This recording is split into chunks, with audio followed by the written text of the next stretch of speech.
I kind of fell into the kitchens growing up as a little punk rock shit. Can I say that? Am I allowed to swear? Anyways, the idea very much so being is that so I grew up in an environment where kitchens kind of embraced with open arms lots of different groups of people. I also grew up on Whidbey Island, grew up around a lot of agriculture. I grew up on a non-functional farm, so we had goats and chickens and horses. Lastly is, sorry mom, but my mother was a terrible cook. And so I kind of had to learn how to cook for myself in a lot of ways.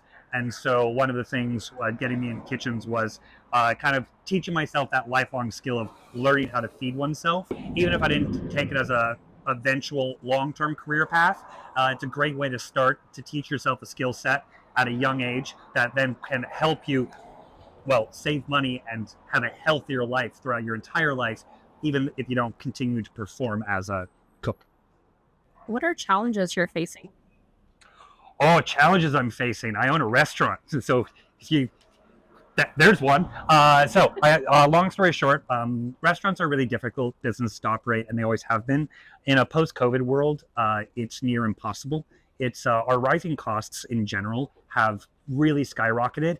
For example, is that when I opened Off Valley 5 years ago, lamb tongues cost me $4.75 a pound. Now they cost me over $16 a pound, as an example of just how inflation has affected costs of goods. That also goes with rising labor costs, rising just costs in general, insurance premiums, everything has gone up in price significantly. And one of the biggest challenges is that those costs have risen so exponentially, but people's perception of how much money they should spend on food has not gone up. And this goes for me as a restaurant owner, as someone who buys food and then processes food and then sells food that is then prepared, that we clean up, we do the dishes, we cook for you, we clean up afterwards. All those things are provided with rent and labor and all those facets. And the secondary one is just the cost of, feed is up because the aquifers in the Midwest are collapsing, and the cost of grain has gone up by 30%. So the cost of beef has gone up by 30%, which means my costs have gone up by 30%. And so those costs add up. And so those have all happened so quickly in a post-COVID universe that people haven't had the ability to kind of really wrap their heads around, while actually the cost of what I'm serving is actually really cheap for what I'm buying and what we're producing. I should be charging a lot more. And that conversation is one of the hardest ones for me. And that's a conversation that people have always had with food, is people are never willing to pay for good quality food, and they always want it to be cheap. And so you can buy asparagus from Mexico cheap, and it's going to cost you $1.50 a pound. Or I could buy asparagus from the farmer's market at $9 a pound from Manny, who I was talking with earlier today, and it's the best fresh asparagus I've ever had.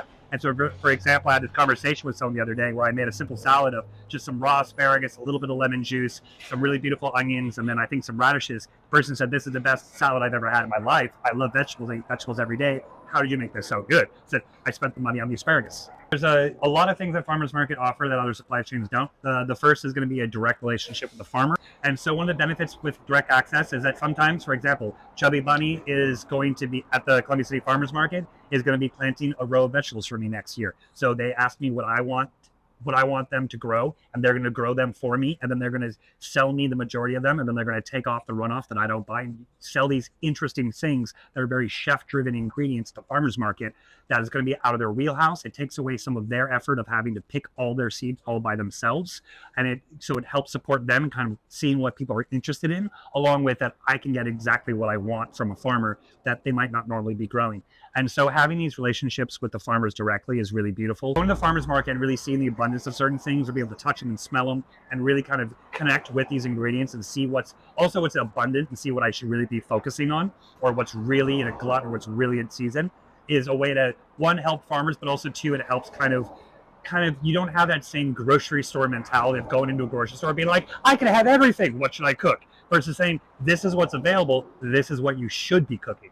And so it creates that. And the last part is just, ties all with community. You're talking to your neighbors, people. As I'm buying something, people ask me like, hey, what's that? I'm like, oh, these are fresh chickpeas. You've never seen these before, but they're lovely.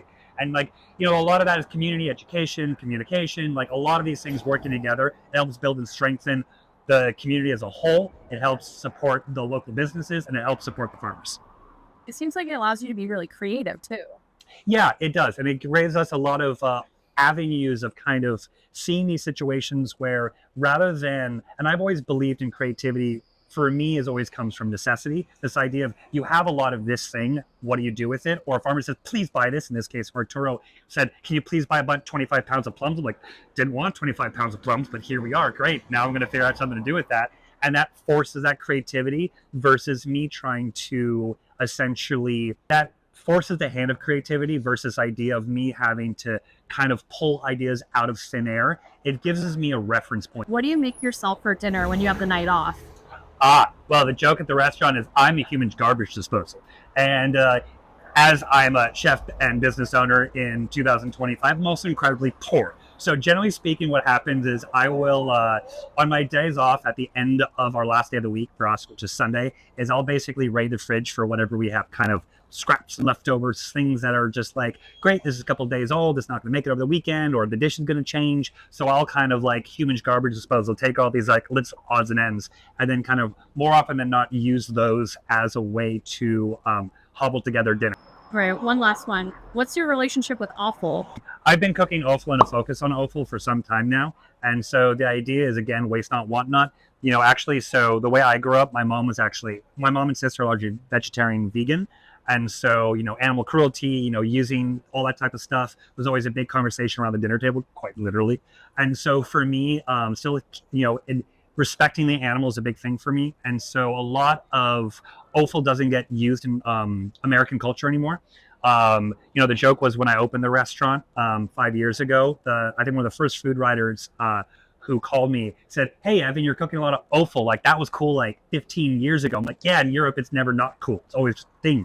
And the rest of the world eats it all the time because it's a really good sustainable meat source. You're using the whole animal, and most organ meats are actually better for you than any other part of the animal. So a fun fact is, like, when a wolf or most predators kill an animal, they eat the stomach and leave the carcass, and then the secondary, the scavengers will eat the carcass: coyotes, vultures, et cetera, crows. And so the idea is that lions and wolves know exactly where the best parts are, what has the most nutrition, the most iron, the most protein. And then so these foods are actually incredibly good for you, but a lot of people just don't eat them anymore because invariably someone's grandma cooked it for you really poorly and it tasted awful, which is the joke with offal. It often tastes awful. And that's the problem, is that it's one of those types of ingredients where if you fuck up a steak, sure, it might be tough, but it still can be a delicious sandwich. If you fuck up, say, veal liver or sweetbreads, these things can be really unpleasant if you don't prepare them the right way. So one of the big things for us is kind of introducing these ingredients prepared well and tasty for guests who haven't tried them before. And then also, too, doing them in a way and presenting them in a way where people are excited about them and willing to try them. Well, thank you so much for your time, Chef. Really appreciate it. Absolutely. It's my pleasure to support the local farmers market. They're not just the farmers markets, but the farmers themselves. It's important to support small agriculture. These people, like small businesses, are struggling and things are becoming more expensive. And so the more and more we go out of our way, spend this time to support local farmers markets, to support local farmers, it's time well spent.